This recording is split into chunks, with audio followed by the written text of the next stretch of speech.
اگر سکون لینا چاہتے ہو نا تو لوگوں کو ڈسکس کرنا بند کر دو. کس کو اللہ نے کتنے پیسے دیے ہیں وہ جانے اور اللہ جانے. کس کو اللہ نے کتنی گاڑیاں دی ہیں وہ جانے اور لوگوں کو ڈسکس کرنا. جی یعنی میں ایک جگہ بیٹھا تھا تو ایک صاحب گاڑی والا گزرا, گاڑی میں بیٹھ کے, اس کا پڑوسی تھا. کہندے دا منہ ہے کار والا. میں کہ وہ تے ہے تاں ہی بیٹھا ہے. تے ہن میں کہ سمجھانا سی نا انہوں. میں کہ توں تے میں حساب لائیے بھی ساڈے کول کوئی نہیں. وہ تے ہے لیکن نا اللہ نے اسے دی ہے نا, تو اللہ نے چاہا نا وہ کار میں بیٹھے. تو اس نے پھٹے پہ بیٹھ کے یہ تبصرہ کیا کہ منہ ہے کار والا. میں کہ ابھی وہ تے ہے تاں کار ہے تھے.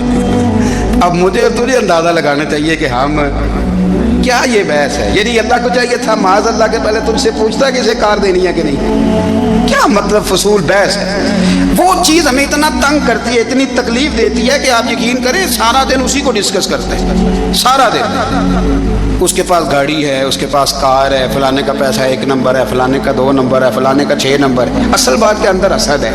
زندگی میں اگر اطمینان چاہتے ہو تو کبھی کبھی سب کچھ بھول کے نا تو مست ہو جایا کرو رب کی یاد میں. کبھی کبھی چھوڑ دیں دنیا, چھوڑیں یار موبائل کسی وقت کریں اس کو بند, چھوڑیں اس بات کا خیال کہ فلانے نے سلوٹ کیا ہے کہ نہیں کی. چھوڑیں. حضرت باجزید بستامی رحمت اللہ تعالیٰ علیہ فرماتے ہیں میں نے اعتکاف کبھی اپنی مسجد میں نہیں کیا, اس لیے کہ سارے ہی ہاتھ چومنے والے, سارے ہی پیار کرنے والے. فرماتے ہیں میں جب اعتکاف کرتا تھا تو میں بستان سے دور نکل جاتا تھا جہاں کوئی مجھے جاننے والا نہ ہو. اٹھ بلیا چلو اتھے بسیے جتھے وس دینی سارے ینے, نہ کوئی ساڈی ذات پچھانے تے نہ کوئی سانو منے. چلو ادھر چلے. اٹھ بلیا چلو اتھے وسیے جتھے وس دینی سارے ہی, نہ کوئی ساڈی ذات پچھانے تے نہ کوئی سانو. اتنا شوق ہے سلوٹ کرانے کا, اتنا شوق ہے تعارف کرانے کا, اتنا شوق ہے اپنا بتانے کا. تو یہ چیز غلبہ کر جاتی ہے, پھر نام رہ جاتا ہے, روح نہیں رہتی, پھر وجود رہ جاتا ہے, پھر باطن کی کیفیت نہیں رہتی. خدا را اپنے آپ کو بے چین نہ کرو, بے قرار نہ کرو, بے سکون نہ کرو. رب کی یاد میں آ جاؤ, درود و سلام میں آ جاؤ, نعت کے حسن میں آؤ, تلاوت کی دنیا میں آؤ, سجدوں کے نور میں آؤ. آؤ کبھی کھول کے دل مسجد کی صفائیاں کریں. آؤ آؤ نہ کبھی کوئی بوڑھا, دادی, نانی, دادا, ان کے پاس بیٹھ کے پیر دبا کے اللہ کو راضی کریں. یہ کیف والی جگہ ہیں, یہ سرور والی جگہ. اتنی بے چین ہماری زندگی ہے, بے قرار ہے, تڑپتے ہوئے لوگ, لڑتے ہوئے لوگ. ایسے لگتا ہے ابھی ایک دوسرے کا گریبان تھام لیں گے. بے قرار, بے چین. کسی کو انتظار کا کہا جانا کہ 10-20 منٹ کسی کا انتظار کرو, تو بعض لوگ مجھے ایسے لگتا ہے جیسے ان کا کلیجہ پھٹ جائے گا. ڈاکٹر کے انتظار میں بیٹھے ہیں تو بڑے پریشان ہیں. کسی کو ملنے گئے ہیں کو آدھا گھنٹہ بیٹھنا پڑ گیا تو بڑی دقت میں ہے. اپنے آپ کو سکون دیں. آپ یقین کریں بڑا مزہ آتا ہے کبھی کسی کا انتظار کرنا پڑے تو 2-4 تسبیح درود شریف پڑھی جاتی ہے. یعنی ذوق بن جاتا ہے کہ چلو اللہ نے موقع دیا ہے, کوئی سرکار کو یاد کر لے, تنہائی مل گئی. ہمارا مزاج جس سختی کا شکار ہے وہ سختی آہستہ آہستہ ہمیں زیادہ آزمائش میں ڈال دے. تو میرے بھائی زندگی میں اطمینان حسن ہے, اور وہ سب سے زیادہ اللہ کی یاد میں ملتا ہے. وہ سب سے زیادہ رب کریم کے ذکر میں. سب سے زیادہ جو چاہتا ہے نا دل ٹھنڈا رہے, زبان میٹھی رہے, وہ مدینے والے محبوب پہ درود و سلام پڑھا کرے, وہ حضور پہ درود و سلام پڑھا کرے. زبان میٹھی رہے گی. میرا ذاتی تجربہ ہے کہ جو آدمی اپنے اخلاق سنوارنا چاہے وہ حضور پہ درود شریف پڑھے. جو اپنے اخلاق سنوارنا چاہے, طبیعت کو ٹھنڈا رکھنا چاہے, وہ درود شریف پڑھے. اس کا دل سکون میں آئے گا. کچھ کام اور ہیں زندگی میں اطمینان کے لیے, ان کا ہونا بھی بڑا ضروری ہے. سب سے پہلے اگر آپ چاہتے ہیں نا زندگی میں سکون ہو تو حقیقتوں کا سامنا کرنا سیکھیں. آپ جو ہیں وہ رہنا سیکھیں, جو آپ نہیں ہیں وہ بننے کی کوشش نہ کریں. حقیقت کا سامنا کرو گے تو زندگی اطمینان میں آ جائے گی. ہم نے نا بہانے بنا لیے ہیں, ہیلے بنا لیے, جھوٹ کے سہارے اپنے آپ کو اونچا کر لیا ہے. ایک آدمی سے کہا جاتا ہے تو رشوت نہ لے, تو کہتا ہے میں غریبوں سے نہیں لیتا. تو میرا سوال یہ ہے کہ امیروں کا حساب لینے کی اللہ نے تیری ڈیوٹی لگائی ہے, تیرے ذمہ لگایا ہے کہ تو امیروں کا حساب کر. تمہیں کیا ضرورت پڑی؟ ہم نا بہانہ کرتے ہیں. رشوت لینے والے کا الگ بہانہ ہے اور سفارش والے کا الگ بہانہ ہے. حقیقت کا سامنا کریں, حقیقت کا. جو میرے ذمہ داریاں ہیں وہ میں نے پوری کرنا ہے, جو آپ کی ذمہ داریاں ہیں وہ آپ جان نہ چھڑائیں، حقیقت پسند بنے میرے رسول کریم. پھر پڑھیے درود شریف صلی اللہ تعالی علیہ وسلم. حضور صلی اللہ علیہ وسلم نے فرمایا کہ میری بیٹی سیدہ فاطمہ الزہرا رضی اللہ تعالی عنہا صرف جنتی نہیں، جنتی عورتوں کی سردار ہے.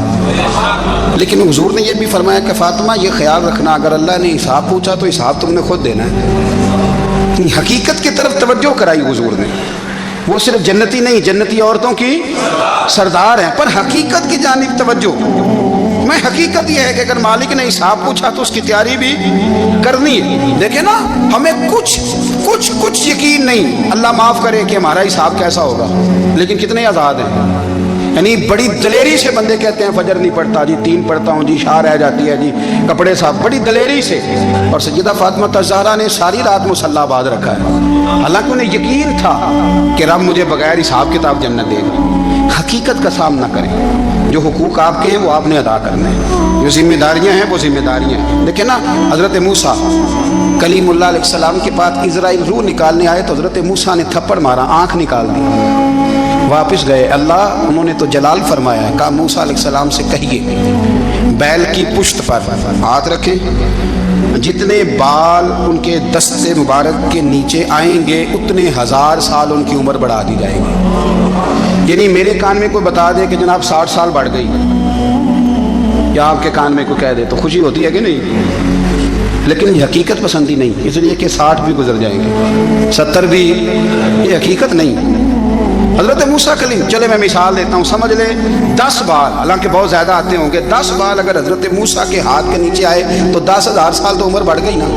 10 یعنی 10 سال نہیں، 10 100 نہیں، 10 بہت زیادہ تھی نا. حضرت موسیٰ کلیم اللہ علیہ السلام سے آ کے عرض کیا گیا حضور بیل کی پشت پر ہاتھ رکھیں، جتنے آپ کے ہاتھ کے نیچے بال آئیں گے اتنے 1000 سال عمر بڑھ جائے گی. تو حضرت موسیٰ نے حقیقت پسندی والی بات کی. فرمایا پھر کیا ہوگا؟ 10,000 سال کے بعد پھر کیا ہوگا؟ کہا حضور جانا تو پھر بھی ہے. فرمایا پھر ابھی چلتے ہیں. اگر جانا ہے نا، جانا ہے تو پھر، اگر جانا ہے تو پھر ابھی. اور سجنوں اگر نماز پڑھنی ہے تو ابھی کیوں نہیں؟ اگر داڑھی رکھنی ہے تو پھر رمضان کا انتظار کیوں کریں؟ ابھی کیوں نہیں؟ اگر سچ بولنا ہے تو پھر، اگر رزق حلال کھانا ہے تو پھر انتظار کا ہے گا. حقیقت ہوتی ہے، بہانہ ہوتا ہے. حقیقت چھپ نہیں سکتی بناوٹ کے اصولوں سے، کیونکہ خوشبو آ نہیں سکتی کبھی کاغذ کے پھولوں سے. یہ بات یاد رکھیں. اگر جانا ہے تو حضرت کلیم فرمانے لگے پھر 10,000 سال کے بعد بھی جانا ہے تو آج بھی. ہمیں بے قراری زندگی میں اس لیے کہ ہم حقیقت پسند نہیں، ہم بہانوں میں، ہم ہواؤں میں جیتے ہیں، ہواؤں میں، خیالات میں زندگی گزارتے ہیں. بڑا ٹائم پڑا ہے، مثلاً کتنا میرے رسول کریم صلی اللہ تعالیٰ علیہ وآلہ وسلم نے ایک دن صحابہ سے فرمایا تمہیں حیا نہیں آتی؟ حضور کیا ہوا؟ فرمایا وہ والے مکان بناتے ہو جن میں تم رہ نہیں سکتے، وہ والا مال جمع کرتے ہو جو کھا نہیں سکتے، حیا نہیں آتی؟ عرض کی حضور حکم کریں. تو محبوب فرمانے لگے جوتے کا ایک تسمہ بند کرتا ہوں تو سوچتا ہوں دوسرا بند کرنے سے پہلے موت آ جائے گی. ایک سانس اندر جاتی ہے تو دوسرا آنے سے پہلے میں یاد کرتا ہوں کہ مجھے دنیا سے جانا ہے. تمہیں حیا نہیں آتی؟ وہ مکان بناتے ہو جن میں رہ ہی نہیں سکتے، وہ مال جمع کرتے ہو جو کھا. حقیقت پسند نہیں بھائی. ہم بہت سارے لوگ ہیں بڑی باتیں سناتے ہیں، بڑی. میں کہتا ہوں اصل میں نا زیادہ باتیں سنا کے نا بیچارہ اپنے آپ کو مطمئن کرنا چاہتا ہے. اصل بات یہ ہے کہ اندر سے نا ہلا ہوا ہے، کچھ بھی نہیں. بڑا زیادہ ہنستا ہے اور مجھے لگتا ہے کہ کوئی گہرا زخم چبا رہا ہے. اس لیے ملمس سازی. حقیقت پسند بنو، حقیقت پسند. یاد رکھنا من ترک صلاۃ متعمدا فقد کفر. میرے رسول نے حقیقت بیان کی. فرمایا جس نے ایک نماز بھی جان بوجھ کے چھوڑی اس نے رب کے رب ہونے کا انکار کیا، اس نے کفران نعمت کیا. یہ حقیقت ہے، کوئی کلیریفیکیشن نہیں، کوئی وضاحت نہیں. جو نماز نہیں پڑھتا جھوٹ بولتا ہے، غلط بیانی کرتا ہے. جو شخص رزق حرام کما کے کہتا ہے کہ اس کے بغیر گزارا نہیں چلتا وہ جھوٹ بولتا ہے. اس لیے کہ رب فرماتا ہے جب تجھے پیدا کیا ہے تو تیرا رزق میرے ذمہ ہے۔ اللہ فرماتا ہے کہ لا یکلف اللہ نفسا الا وسعها، میں کسی پر وہ بوجھ نہیں ڈالتا جو اٹھا نہ سکے۔ نماز فرض کیا اس کا مطلب ہے ہم پڑھنے کے قابل ہیں، اس نے ہمارے ذمہ داریاں لگائی ہیں تو مطلب یہ ہے کہ ہم ذمہ داریاں ادا کرنے کے قابل ہیں، ورنہ وہ کہتا ہے میں وہ بوجھ ڈالتا ہی نہیں جو تجھ سے اٹھایا نہ جائے۔ اگر چاہتے ہو کہ زندگی میں اطمینان ملے تو خدا را حقیقت پسند والی زندگی گزارو۔ یہ فضاؤں میں زندہ رہنا، ہواؤں میں، اللہ بڑا معاف کرنے والا ہے، اللہ بڑا کریم ہے، معاف کر دے گا، تو بھئی یہ بات صحابہ کو بھی پتا تھی، یہ اہل بیت کو بھی خبر تھی، تو وہ تو ایک ایک بات کا لحاظ کرتے تھے۔ یہ غوث اعظم کو بھی پتا تھی، یہ ان کے والد کو بھی پتا تھی، جنہوں نے کسی کا ایک سیب کھا لیا تھا تو 12 سال اس کے گھر میں نوکری کرتے رہے، انہیں نہیں پتا تھا اللہ بڑا کریم ہے، معاف کر دے گا، ایک سیب ہی ہے نا۔ تو حقیقت پسندی آپ کو سکون دے گی، اور اگر آپ نے اپنے آپ کو غیر مطمئن کیا ہوا ہے، بات کچھ اور ہے، اور آپ نے اپنے آپ کو ڈال کسی اور طرف لیا ہے، تو پھر آپ کو سکون مل سکتا؟ سکون حقیقت پسندی میں، اصل میں سکون ہوتا ہے، اداکاری میں سکون نہیں ہوتا۔ تیسری بات سنیں، اگر آپ چاہتے ہیں زندگی میں مطمئن رہیں تو دنیا داروں سے امیدیں توڑ دیں، اللہ اور اس کے رسول سے امید وابستہ کریں، اولیاء اللہ سے امیدیں وابستہ کریں، صحابہ اور اہل بیت سے امیدیں، اللہ اور اللہ والوں سے امیدیں، دنیا داروں سے امیدیں۔ آپ کو پتہ ہے دنیا دار کی تباہی کب ہوتی ہے؟ جب انہیں خوش آمدی مل جاتا ہے۔ چودھری کا بیڑا اس وقت غرق ہوتا ہے جب اسے چودھری کہنے والے زیادہ ہو جاتے ہیں۔ سیٹھ صاحب اور نواب صاحب بیچارے تباہ تب ہوتے ہیں بھولے پن میں، جب ان کے دائیں بائیں ریلا ہوتا ہے سیٹھ صاحب کہنے کا، لوگ انہیں کھانا چاہتے ہیں، پیار ان کا نہیں ہوتا، ان کی جیب کا ہوتا ہے، محبت ان سے نہیں ہوتی، ان کی کرسی سے ہوتی ہے، ضروریات کا پیار ہوتا ہے، تباہ کر دیا جاتا ہے۔ ہماری ساری توقعات دنیا داروں سے وابستہ ہو گئی ہیں، ناراض نہ ہونا۔ پیروں نے، مولویوں نے، درویشوں نے، انہوں نے بھی سیٹ رکھے ہوئے جلسوں کی صدارت کرانے کے لیے، یعنی مذہبی جلسہ ہے، اس میں بہت زبردست پڑھے لکھے صاحب تقویٰ عالم کا خطاب ہے، اور کی صدارت وہ بندہ کر رہا ہے جس نے عشاء کی نماز بھی نہیں پڑھی، وہ بندہ صدارت کر رہا ہے، کیوں؟ اس لیے کہ اس نے لاکھ روپیہ دیا ہے محفل میں۔ خدا را دنیا داروں سے امیدیں چھوڑ دیں، ورنہ آپ کمزور پڑ جائیں گے، آپ کی امیدیں ٹوٹیں گی۔